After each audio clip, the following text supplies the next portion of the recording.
Vocês vão fazer uma pergunta. Uau!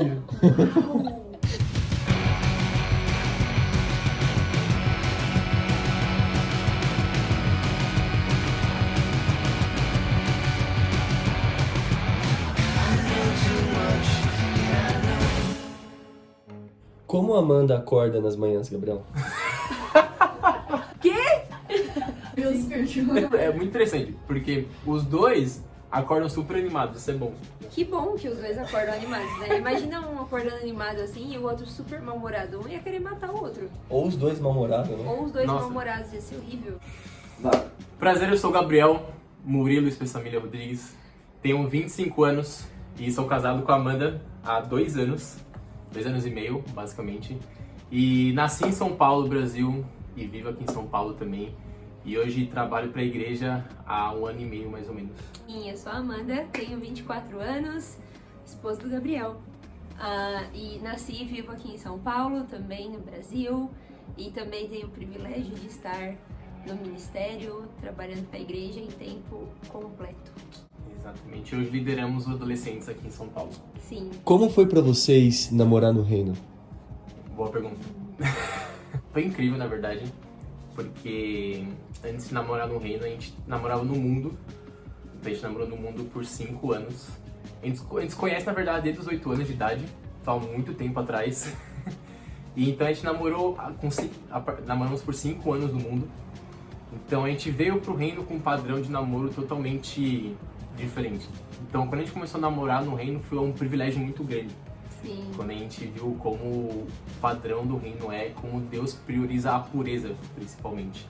Não só física, mas também pureza emocional entre os dois. Namorar foi um privilégio. A gente até fala, até brinca que a gente não trocaria esse 1 ano e meio que a gente namorou pelos 5 anos que a gente namorou no mundo. Eu acho que eu nunca amadureci e cresci tanto quanto nesse namoro puro, né? Isso me ajudou a crescer em maturidade, em caráter. Claro, espiritualmente também, mas em várias outras áreas, essas outras áreas da minha vida, né?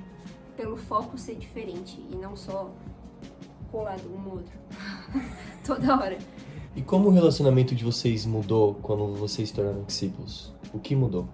Na verdade, eu acho que a gente costuma falar que depois que a gente terminou o namoro, a gente não voltou a namorar.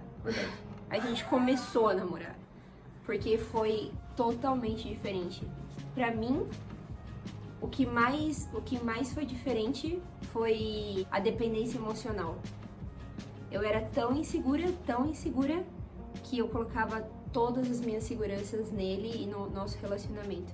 Como discípulos, eu aprendi a não colocar todas as minhas seguranças nele. E isso foi muito bom, me ajudou muito com a minha insegurança. E eu vejo que me ajudou muito a liderança também. Então, namoro no mundo, eu não liderava absolutamente nada no relacionamento. A partir do momento que eu vi o papel de cada um, isso me ajudou muito a ver que essa é a minha responsabilidade, que é liderar o namoro. Gabriel, o que é liderar um relacionamento? Legal.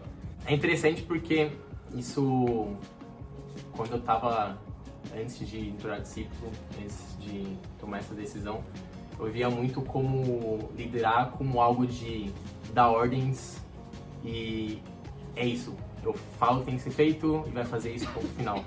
Mas na verdade, quando eu comecei a ver na Bíblia o que era de fato isso, eu vi que na verdade era guiar as situações. Então, não é desconsiderar o que a Amanda pensa, nem deixar de ouvir o que ela acha. Falar, Amanda vai fazer esse ponto final.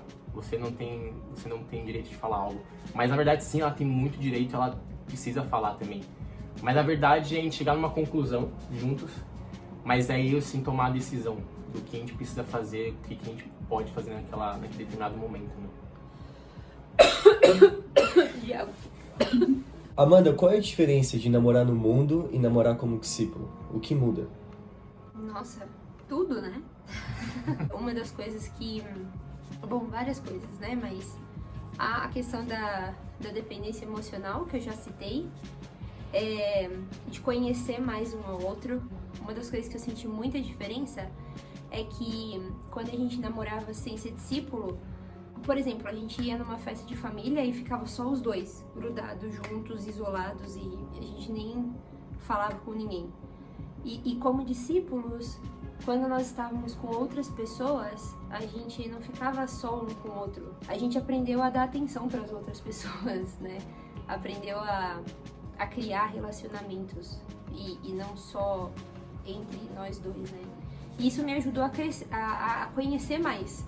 Conhecer mais quem o Gabriel era, conhecer mais como ele agia nas situações, como ele tratava as pessoas. Coisa que antes eu não sabia disso. Ele só fazia as coisas pra me agradar e eu fazia coisas pra agradar ele. Era horrível. E como vocês ficaram sabendo que vocês estavam preparados para casar? Nossa, difícil essa Nossa, pergunta. acho que me perguntaram muitas vezes isso. Acho que não posso falar que foi um momento isso que aconteceu. Agora eu tô preparado para o casamento. Mas eu vejo que foi um processo até a gente ver que a gente poderia estar casados. Então eu vi que eu tava melhorando essa liderança. E no casamento isso cresce ainda mais essa necessidade de liderar o casamento, liderar os dois. Então conforme o tempo ia passando eu vi que eu tava melhor para fazer isso. Pra liderar o casamento. Mais seguro pra fazer isso, exatamente. Então, não tem exatamente um momento que isso aconteceu, que eu posso falar assim, foi esse exato momento que eu vi que eu tava preparado.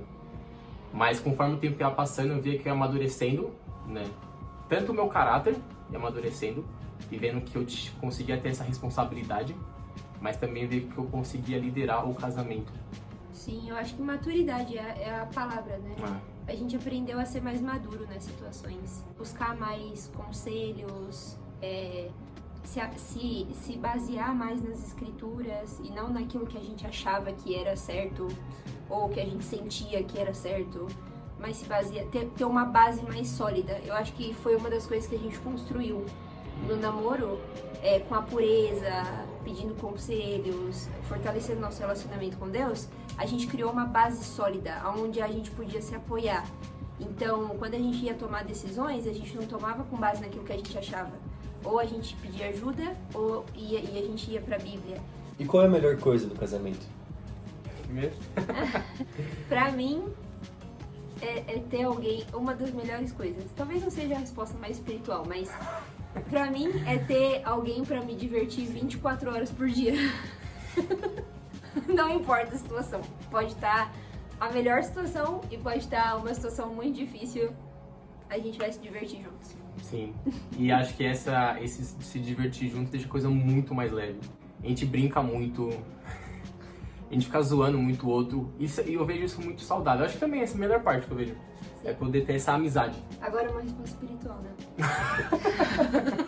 A parte espiritual.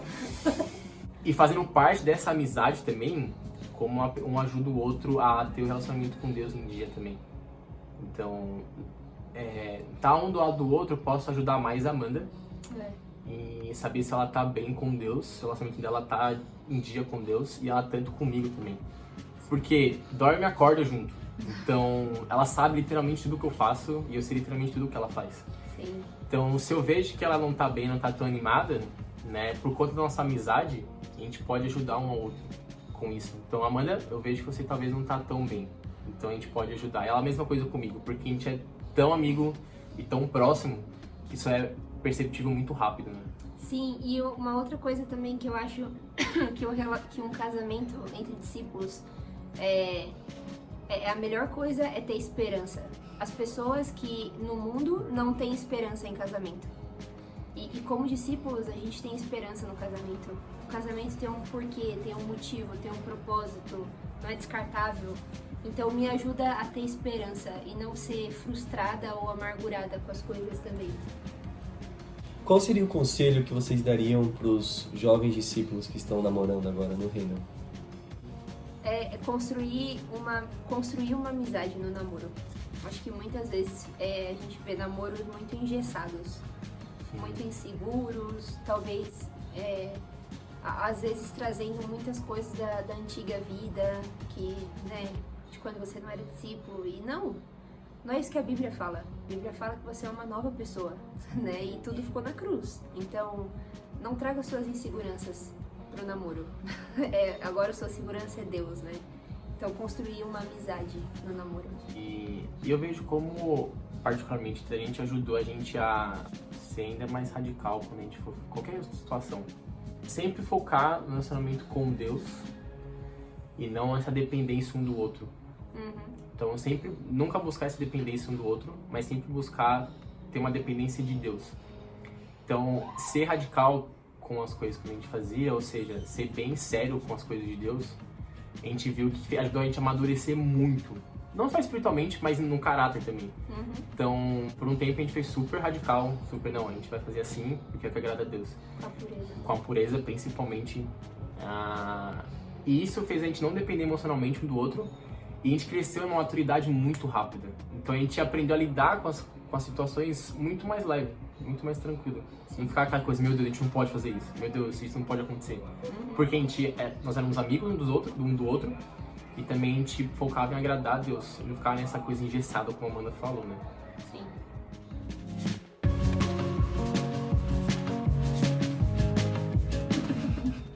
Fala, galerinha do YouTube! Gabriel, olha pro cabinho. Fica com... 4. Professional. Desculpa. You're professional. Record. Tomada. Então, sou o Gabriel, tenho 25 anos. E Tenho 24 anos. Nossa, tá difícil. Tá muito estranho. É, namoro de dúvida.